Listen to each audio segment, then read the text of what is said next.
जब move instruction के बारे में पढ़ रहे थे तो जीरो और साइन एक्सटेंशन ऑफ इंटीजर्स, यानी कि इसमें हम कर क्या रहे हैं, copying smaller value to the larger one, smaller values to the larger one, यानी कि छोटी वैल्यू को बड़ी वैल्यू के अंदर मूव करा रहे हैं, और ये पॉसिबल भी है। यानी कि जैसे आप समझे कि 16 बिट का अगर कोई वैल्यू है, ठीक है, 16 बिट की अगर वैल्यू, और उसको अगर आप 32 बिट की रजिस्टर में मूव कराना चाहो तो वो हो सकता है, 16 बिट की वैल्यू 32 बिट में मूव हो सकती है, ठीक है। लेकिन अब इसमें ये बात कह रहा है कि we can set ECX to 0 and move count to CX, ठीक है। तो यहाँ पर ये वाली बात कह रहा है, ये बात समझने की है कि वैल्यू जो है ना वो, क्योंकि देखो 32 बिट है ना, अब ये शुरू की समझो 16 बिट हो गई, ये 16 बिट हो गई, और बाकी की 16 बिट आगे हैं, ठीक है, बाकी की 16 बिट आगे हैं। तो शुरू की 16 और आपने ट्रांसफर क्या करना है, ये टोटल मिला के बन गया 32 बिट, टोटल मिला के बन गया है 32 बिट।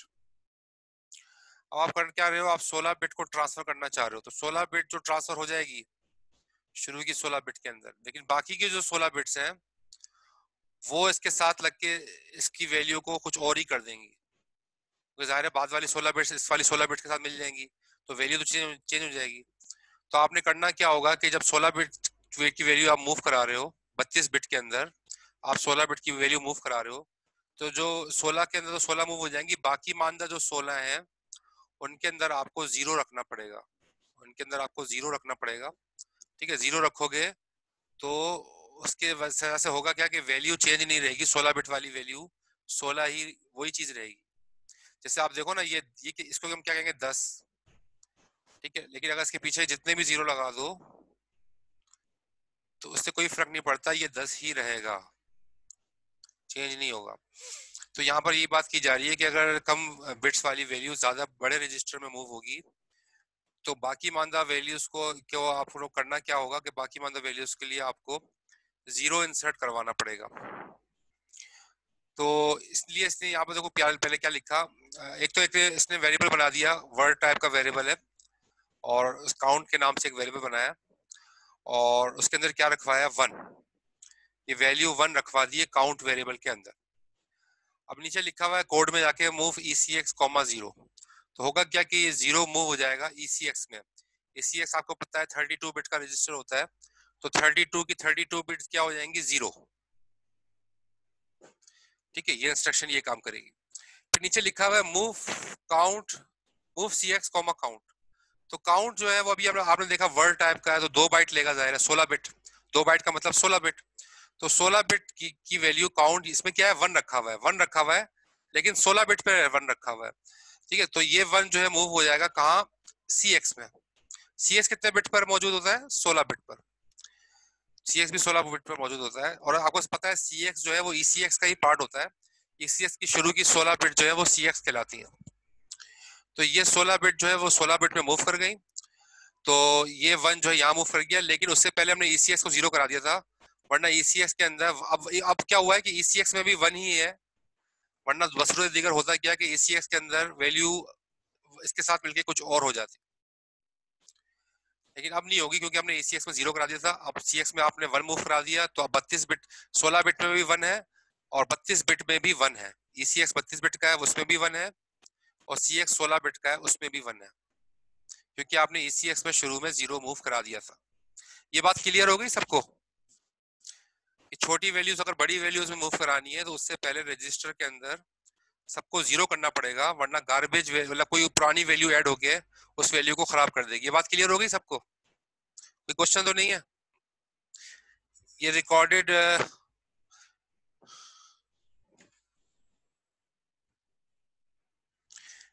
वीडियो नहीं चल रही है, लाइव चल रहा है, कोई क्वेश्चन तो नहीं है, बता दें।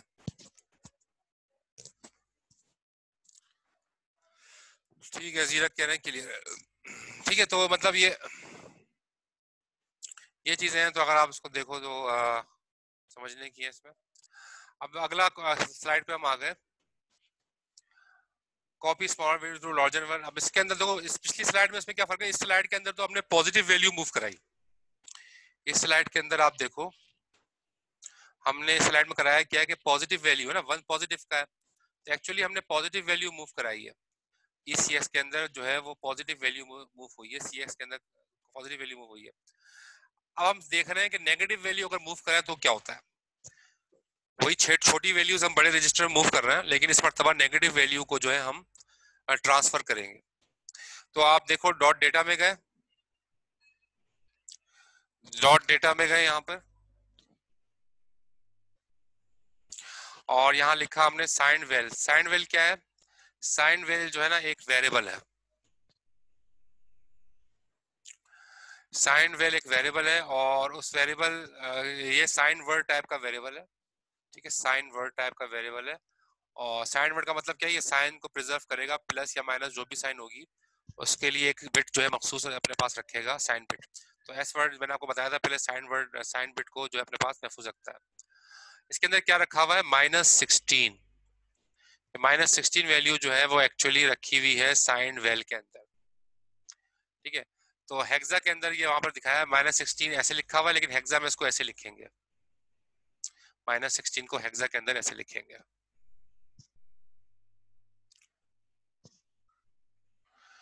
तो आपने लिखा मूव, कोड में गए, आपने लिखा मूव ECX, 0, तो 0 की 32 0 जो है मूव हो जाएगा ECX में, तो ECX में 32 बिट जो है वो क्या हो जाएंगी? 0।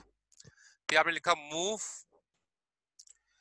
CX साइन वैल्यू, तो साइन वैल्यू में एक्चुअली साइन वैल्यू के अंदर जो है वो क्या रखा था? -16। -16 का मतलब ये वैल्यू, तो ये वैल्यू जो एक्चुअली चली जाएगी CX में। CS आपको पता है 2 बाइट का होता है, तो 2 बाइट के अंदर वो वाली वैल्यू आ गई, ठीक है।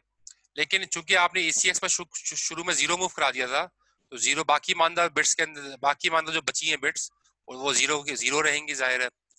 तो अब हुआ क्या कि ये वैल्यू अब नेगेटिव से पॉजिटिव हो गई, क्योंकि अब जो है ना शुरू जो लीडिंग जीरोज है ना, लीडिंग जीरोज जो है आखिरी डिजिट भी 0 है, और आपको पता है नेगेटिव के अंदर जो है वो मोस्ट सिग्निफिकेंट बिट 1 होती है यहाँ, लेकिन यहाँ पर मोस्ट सिग्निफिकेंट बिट 0 है, 0 हमें नजर आ रहा है होगी।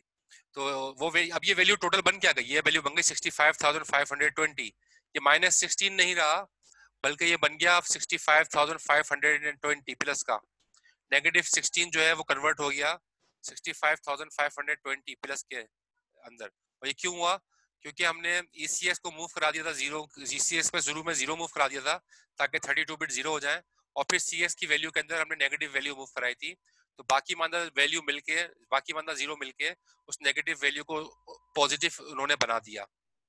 तो ये एक प्रॉब्लम है, ठीक है, ये एक प्रॉब्लम है कि नेगेटिव वैल्यू पॉजिटिव नहीं होनी चाहिए, नेगेटिव वैल्यू नेगेटिव रहनी चाहिए। तो हमने गलती यहाँ पर क्या की? गलती हमने ये की थी कि ECS के अंदर हमने 0 मूव कराया था। ये हमारी जो थी ना, ये हमारी मिस्टेक थी, ये हमारी मिस्टेक थी कि हमें ये नहीं करना चाहिए था कि अगर हमें साइंड वैल्यू जो है वो छोटी से बड़ी में मूव कराना है, तो हमें ECS के अंदर 0 मूव नहीं कराना चाहिए। अगर वो नेगेटिव वैल्यू है, अगर वो नेगेटिव वैल्यू है, तो नेगेटिव वैल्यू के लिए हम क्या करेंगे?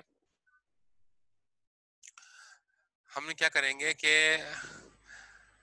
हम इसका देखेंगे, हमने हमें जो है ना बाकी मानदा वैल्यूज के अंदर हमने 1 मूव कराना है, ठीक है, नेगेटिव वैल्यू है तो बाकी मानदा वैल्यूज को हमने 1 मूव कराना है। तो इसमें देखो क्या लिखा हुआ है, मूव ECX कॉमा, ये सारी FF है, ठीक है, ये FF है 32 बिट पे। ये लीडिंग जीरो इसलिए लगाया है कि चूंकि हेक्सा वैल्यूज हैं, और हेक्सा वैल्यू के अंदर अगर अल्फाबेट से शुरू हो रहा हो तो आप 0 लगा देते हो, कहीं वेरिएबल इसको तस्वुर ना करें, इसलिए ये पहले बता चुका हूँ मैं। तो 32 बिट्स की 32 बिट्स आपने 1 कर दी, ये हेक्सा के अंदर ऐसे ही लिखा जाता है। और फिर आपने लिखा move CS comma signed value, तो होगा क्या कि अब जो है शुरू की साइंड वैल्यू के अंदर जो वैल्यू थी आपकी शुरू में FFF0, तो ये FFF0 जो है वो वैसी रही, और बाकी मानदा जो बिट्स थी वो अपनी जगह मौजूद है FFFF, यानी कि सारे 1। तो अब ये पूरा वैल्यू मिला के जो है ना वो क्या बना? वो -16 ही बना, यानी कि 16 बिट की वैल्यू अगर 32 बिट में ट्रांसफर कर रहे हो, तो पहले भी -16 था और 32 में ट्रांसफर होने के बाद भी ये -16 रहा। ये कब पॉसिबल हुआ? जब आपने ECS के अंदर 0 मूव नहीं कराया, बल्कि ECS के अंदर आपने 1 मूव करा दिया। इसको कहते हैं 1। सारे FFFF कर दो, तो सारी 32 की 32 बिट्स आपने 1 कर दी। तो आपने एक्चुअली करना क्या होता है कि अगर नेगेटिव वैल्यू हो, तो 0 मूव कराना है, ठीक है, नेगेटिव वैल्यू हो, तो 0 मूव कराना है। तो आपने एक्चुअली करना क्या होता है कि अगर नेगेटिव वैल्यू हो, अगर हमें साइंड वैल्यू, अगर हमें साइंड वैल्यू जो है वो छोटी से बड़ी में मूव कराना है, तो हमें ECS के अंदर 0 मूव नहीं कराना चाहिए। अगर वो नेगेटिव वैल्यू है, अगर वो नेगेटिव वैल्यू हो, तो ऑल वंस आपने जो है ECX के अंदर मूव कराने होते हैं ताकि जो है वो नेगेटिव वैल्यू रिटेन रह सके, वरना वो नेगेटिव वैल्यू पॉजिटिव हो सकती है, उसके चांसेस है। तो इसलिए जो है वो ये किया जाता है कि आपको अगर छोटी वैल्यू से बड़ी वैल्यू मूव कराना हो तो आप उसको देख लोगे पॉजिटिव है या नेगेटिव वैल्यू है, तो उस हिसाब से अगर नेगेटिव वैल्यू है तो आप वन ऑल वंस मूव कराओगे ECX में, अगर पॉजिटिव वैल्यू है तो ऑल जीरो मूव कराओगे ECX में। ये क्लियर हो गई स्लाइड? कोई क्वेश्चन तो नहीं है इस स्लाइड में? कोई क्वेश्चन? क्लियर है?